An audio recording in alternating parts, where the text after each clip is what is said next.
नमस्कार। Super India news TV में आपका स्वागत है। मैं हूं राजेश आर्य।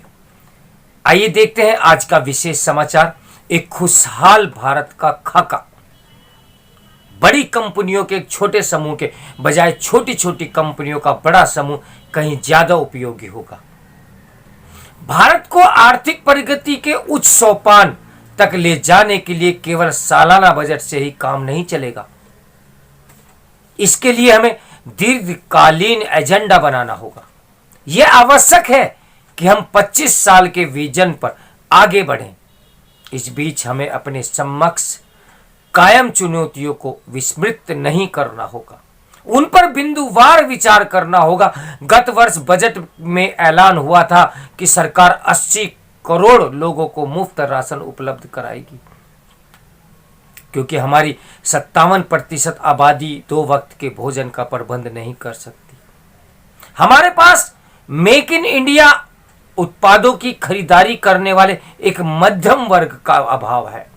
इसीलिए हमें उन उत्पादों को एक ग्राहक वर्ग बनाकर देश को 2030 तक मध्यम आय वर्ग वाले श्रेणी और 2047 तक विकसित राष्ट्रों की कतार में लाने के लिए प्रयास करने होंगे। बढ़ता कर्ज का बोझ भी चिंतन करने वाला है। 2016 में भारत का राष्ट्रीय ऋण 1.4 ट्रिलियन लाख करोड़ डॉलर था, जो 2020 में 2.35 ट्रिलियन डॉलर हो गया। इसके 2026 तक बढ़कर 4.43 ट्रिलियन डॉलर होने के आसार हैं। यानी 2027 तक हम 5 ट्रिलियन डॉलर की अर्थव्यवस्था बने या ना बने, किंतु 5 ट्रिलियन डॉलर के कर्जदार जरूर बन जाएंगे।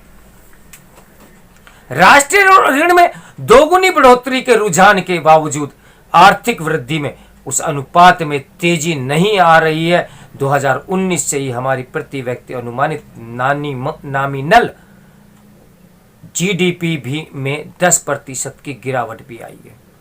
यह स्पष्ट संकेत करता है कि हमें अपने आर्थिक मॉडल का पुनर्गठन करना होगा।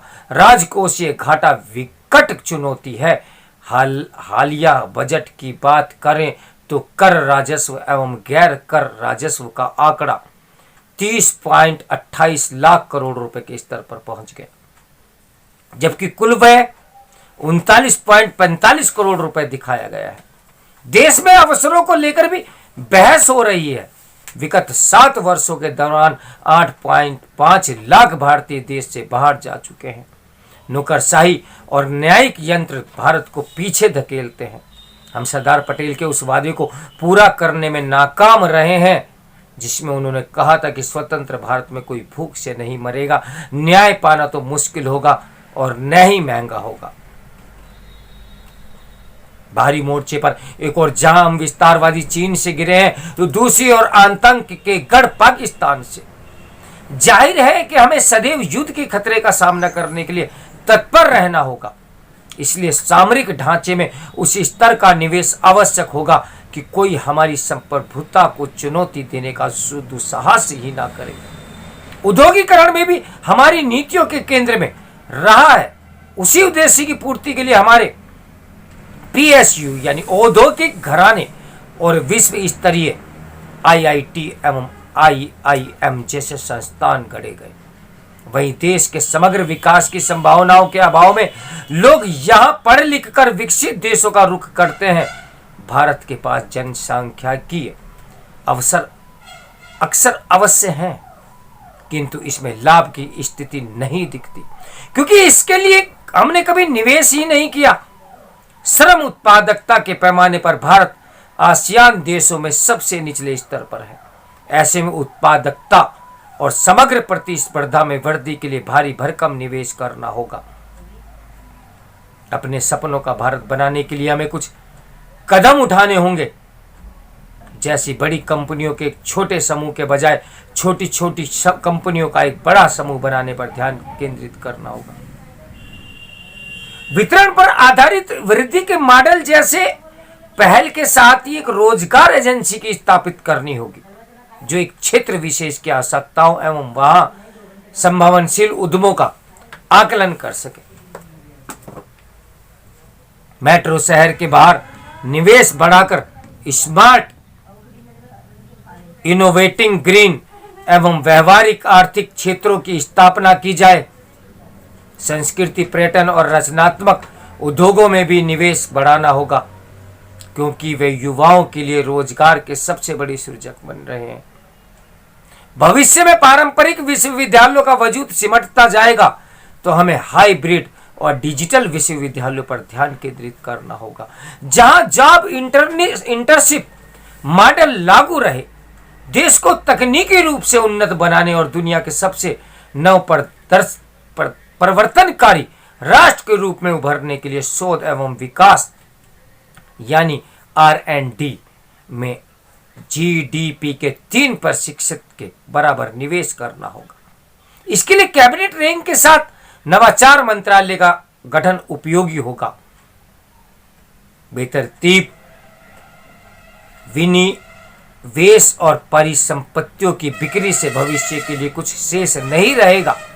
इसलिए सभी PSU होल्डिंग्स, भूमि बैंक और अन्य सार्वजनिक संपदा की सवरिन वेल्थ फंड में हस्तांतरित किया जाए। दीर्घकालीन पूंजीगत आवश्यकताओं की पूर्ति के लिए हमें प्रतिफल प्रदान करने का जिम्मा दिया जाए। हम चाहते हैं कि हम आम आदमी की जेब में ज्यादा पैसा हो, जिन्हें खर्च करके वे ऊंची वृद्धि को रफ्तार दे।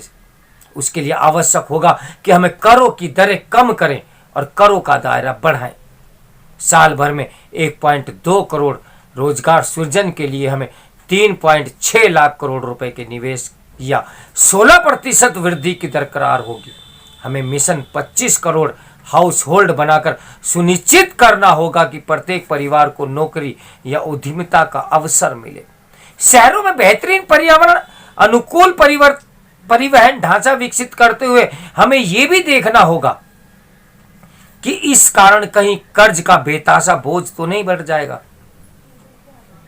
केवल शेयर बाजार को गुलजार करने वाली नीतियों के बजाय भारतीय बाजार के शेयर यानी कि उसके विस्तार पर ध्यान देना होगा। साथ ही जो योजनाएं बनाई जाए उनकी तिमाही स्तर पर गहन समीक्षा भी करनी होगी। यदि यह संभव हुआ तो एक दिन, वह दिन भी दूर नहीं जब देश पूरी तरह खुशहाल हो जाएगा। उसे प्रत्येक व्यक्ति के लिए अवसर एवं संभावनाओं की भरमार होगी।